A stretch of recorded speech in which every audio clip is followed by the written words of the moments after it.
everyone, it's Gabi from the Kia Hyundai channel, and today I'm going to talk about a little feature called idle stop and go, or depending on the make and model of your vehicle, it might be called something like auto stop and start. Essentially, this feature temporarily shuts off your engine whenever you come to a complete halt. So think fully depressed on the brake pedal at a stoplight, busy intersection, stop and go traffic, you name it, your car shuts off. This is a feature that does have some benefits. It actually conserves quite a bit of fuel, especially for city dwellers that get stuck in a lot of traffic like me. But there's a lot of questions that people just don't seem to know the answer to when it comes to this feature. So let's talk about it. All right, first I'm going to talk a little bit about the common misconceptions as well as how to utilize this feature and what conditions it may not operate in. So number one, a lot of our customers when this feature started being released in the Kia and Hyundai's lineup would say, well, isn't that going to cause my starter to wear prematurely? And the answer is no.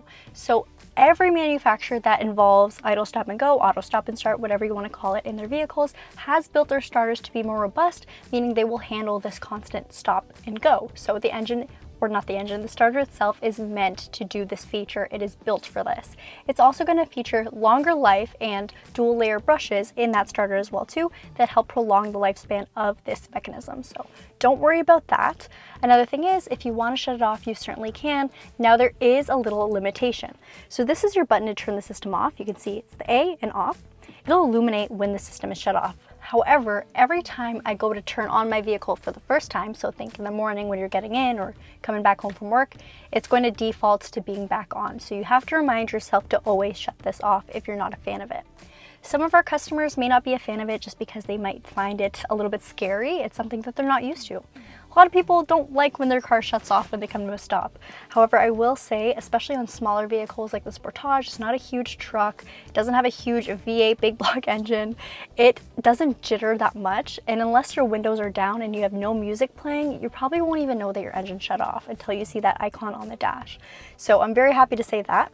Another thing that stops this vehicle from turning itself off is, let's say you just turned on your vehicle in the morning, it is freezing cold outside, we do live in Canada, it's not going to utilize this feature until the vehicle has reached an optimal operating temperature. So think driving around for 20 to 30 minutes, then it'll start utilizing this. So the car will know its means and not go outside of them, which is very nice. It's a smart feature.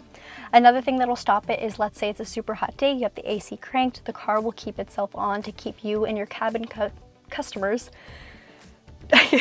passengers, oh my god, nice and comfy. So don't worry about that. And then same thing for the heat in the winter. If it's a super cold day and you're warming up the cabin with your heat cranked, it won't shut it off as well. So I hope this feature or this video helped you quite a bit, maybe answer some questions you may have had about this button in your car, and let us know if there's anything else you'd like to see on the Kia and Hyundai channel. Don't forget to like, comment, subscribe for more videos like this.